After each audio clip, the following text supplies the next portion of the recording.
এবার রাইট সাইডে ড্র্যাগ করতে আমরা দেখতে পাচ্ছি আমাদের কিন্তু টার্গেট সাকসেসফুলি এই ক্যান্ডেলই অ্যাচিভ হয়ে গিয়েছে।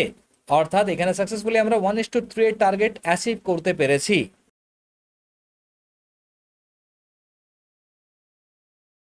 নমস্কার বন্ধুরা, আমি গৌরব আর আপনাদের সকলকে জানাই আমার এই চ্যানেল ট্রেডিং টেকনিক বাংলায় স্বাগতম। আজকে আমি আপনাদের শেখাতে চলেছি একটা দুর্দান্ত ট্রেডিং স্ট্র্যাটেজি, যেটা হতে চলেছে সিপিআর এর উপর বেস করে। এবং হ্যাঁ, ইন্টারডে ট্রেডিং স্ট্র্যাটেজি হতে চলেছে, সেই জন্য ডেলি কি করে এই স্ট্র্যাটেজি থেকে টাকা কামানো যায় সেটাই কিন্তু আপনাকে শেখাবো। এবং কোথায় টার্গেট রাখতে হবে, কোথায় স্টপ লস দিতে হবে, সমস্ত তথ্য কিন্তু আজকের এই ভিডিও থেকে আপনাদের সকলের সাথে শেয়ার করব। তো চলুন দেরি না করে আজকের সুন্দর স্ট্র্যাটেজিকে শিখে ফেলা যাক। ওকে, তো এই ট্রেডিং স্ট্র্যাটেজিকে ব্যবহার করার জন্য প্রথমে আমাদেরকে আমাদের ট্রেডিং প্ল্যাটফর্মে চলে আসতে হবে এবং এখানে এসে আমাদের পছন্দের চার্ট ওপেন করতে হবে। সেটা কোনো স্টক হতে পারে, ফিউচার হতে পারে, অথবা অপশন হতে পারে, বা এই ক্রিপ্টোও হতে পারে। আপনি আপনাদের পছন্দের চার্ট কিন্তু এখানে ওপেন করে নেবেন। এরপরে যেহেতু আজকে স্ট্র্যাটেজি ইন্ট্রাডে হতে চলেছে, সেই জন্য আমরা কিন্তু এখান থেকে 5 মিনিটের টাইম ফ্রেম চুজ করব। যদি অপশনটা এখানে না পান, এই ছোট অ্যারোতে ক্লিক করেও কিন্তু এখান থেকে 5 মিনিটের টাইম ফ্রেম সিলেক্ট করতে পারবেন। ক্লিক করবেন এবং ক্লিক করতে দেখবেন আপনার চার্ট কিন্তু 5 মিনিট টাইম ফ্রেমে কনভার্ট হয়ে যাবে। এরপরে আজকে আমরা সিপিআর ব্যবহার করব, সেই জন্য ইন্ডিকেটর ট্যাবে যাব এবং এখানে সার্চ বারে সার্চ করে নেব সিপিআর এবং প্রথমে যে অপশনটা আসছে সিপিআর বাই লেজি চার্জার, এই অপশনটি আমাদের চুজ করতে হবে। সিপিআর মানে সেন্ট্রাল পিভট রেঞ্জ। ক্লিক করব এবং ক্রসে ক্লিক করতেই আমরা দেখতে পাবো আমাদের চার্টে কিন্তু এখানে অনেকগুলো ডটেড লাইন্স কিন্তু প্লট হয়ে গিয়েছে এবং অনেক ভ্যালুসও চলে এসছে। এত ভ্যালুস এবং এত লাইনের আমাদের দরকার নেই, সেই জন্য সিপিআর এ যাব। এখানে আমরা সেটিংস আইকনে আসবো এবং এখান থেকে প্রথমে তিনটেকে ছেড়ে ডিটিসি, ডিপিপি এবং ডিবিসি ছেড়ে বাকি যতগুলো অপশন আছে সব কটাকে একের পর এক আনচেক করে দেবো। যেমনটা এখানে আমি করছি, আপনাদেরকেও কিন্তু এমনটাই ধীরে ধীরে করে নিতে হবে। ওকে, দেখুন যতগুলো অপশন রয়েছে সব কটাই কিন্তু আমরা আনচেক করব। এখানে একটাকেও বাদ দিলে চলবে না, তাহলে কিন্তু চার্ট অনেকটা মেসি দেখাবে। সেই জন্য একে একে করে যতগুলো অপশন আমরা দেখতে পাচ্ছি বাকি সব কটা কিন্তু আনচেক করে নেব। ওকে, আমরা দেখতে পাচ্ছি সব আনচেক হয়ে গেছে, শুধুমাত্র এই সামনে তিনটে ছেড়ে। এবার আমরা এখানে ক্রসে ক্লিক করতে আমরা দেখতে পাবো আমাদের চার্টে এখন পরিষ্কারভাবে আমাদের তিনটে শুধুমাত্র লাইন চলে এসেছে। টপ সেন্ট্রাল পিভট, এটা হচ্ছে সেন্ট্রাল পিভট, এবং এর পরেরটা হচ্ছে আমাদের বটম সেন্ট্রাল পিভট। ওকে, এবারে আমাদের চলুন স্ট্র্যাটেজিটা সম্বন্ধে একটু আইডিয়া করে ফেলা যাক।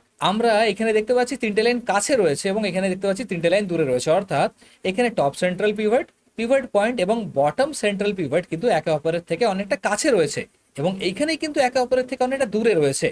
যদি এরকম কাছে গেলে কিভাবে ট্রেড করতে হয় জানতে হয়, তাহলে কিন্তু আমাদের চ্যানেলে অলরেডি পিভট পয়েন্টের উপরে ভিডিও রয়েছে, দেখতে ভুলবেন না। আজকে আমরা শিখবো যখন দূরে যায় তখন কিভাবে ট্রেড নেব। তাহলে দেখুন, আপনি হয়তো পরের দিন মার্কেট ওপেন করেছেন, মানে আজকের দিন ধরুন আপনি মার্কেটে এসেছেন। এবারে আপনি এসে দেখতে পাচ্ছেন কি এরকম তিনটে লাইন আগের দিনের থেকে অনেকটা দূরে দূরে ক্রিয়েট হয়েছে। মানে আগের দিন স্কুইজ ছিল, আজকে দূরে অনেকটা তৈরি হয়েছে। অর্থাৎ আগের দিনের ডেটা অনুযায়ী মার্কেট আমরা দেখতে পাচ্ছি অলরেডি আগের দিন প্রচন্ড ভলাটাইল ছিল। সেই জন্যে আজকে আমরা দেখতে পাচ্ছি এখানে লাইন কিন্তু অনেকটা দূরে দূরে কিন্তু তৈরি হয়েছে। সেই জন্যে দেখুন, যখনই আমরা দেখব 5 মিনিট টাইম ফ্রেমে, যখনই আমরা দেখব কি ওপরের অর্থাৎ যে টপ সেন্ট্রাল পিভট রয়েছে সেখানে যখনই ক্যান্ডেল একটা টাচ করবে, তারপরে কি সেখান থেকে রিজেকশন ক্যান্ডেল পাচ্ছে, আমাদের প্রাইস কি সেখান থেকে রিজেকশন পাচ্ছে, সেদিকে কিন্তু নজর রাখতে হবে। এখানে কি দেখতে পাচ্ছি, হ্যাঁ, যখনই এখান থেকে প্রাইস টপ সেন্ট্রাল পিভট পয়েন্টকে টাচ করেছে তখনই একটা বড় রিজেকশন উইক তৈরি হয়েছে। এখানেই আমাদের কনফার্মেশন নয়। তারপরে আমরা দেখতে পাচ্ছি একটা রেড ক্যান্ডেল, মানে হ্যাঁ এখান থেকে কিন্তু রিজেকশন পেয়েছে। কিন্তু এইখানেও আমরা ট্রেডে এন্টার করব না, তারপরে আমরা ওয়েট করব আরেকটা রেড ক্যান্ডেলের, যেটা কিন্তু এই রেড ক্যান্ডেলের লোকে ব্রেক করবে। এরকমই একটা ক্যান্ডেল দরকার। দেখতে পাচ্ছি কেন তৈরি হচ্ছে। এবারে ট্রিপল কনফার্মেশনের পরে আমরা কিন্তু শর্ট সাইডে এন্টার করব এবং আমাদের প্রিভিয়াস সুইং হাইতে স্টপ লস দেব, যাতে একটা সেফ ট্রেডে আমরা এন্টার করতে পারি। এবং আমরা আজকে 1:3 এর জন্য টার্গেটে যাব। এখানে দেখবেন পাচ্ছি নাকি, আমরা নিচে টেনে দিয়ে 1:3, ওকে টেনে দিয়েছি। এবার রাইট সাইডে ড্র্যাগ করতে আমরা দেখতে পাচ্ছি আমাদের কিন্তু টার্গেট সাকসেসফুলি এই ক্যান্ডেলই অ্যাচিভ হয়ে গিয়েছে। অর্থাৎ এখানে সাকসেসফুলি আমরা 1:3 এর টার্গেট অ্যাচিভ করতে পেরেছি। তাহলে বুঝতেই পারছেন বন্ধুরা কি কিভাবে এই যে সিপিআর রয়েছে, এই সিপিআর এর ব্যবহার করে আমরা ট্রেড করতে পারি।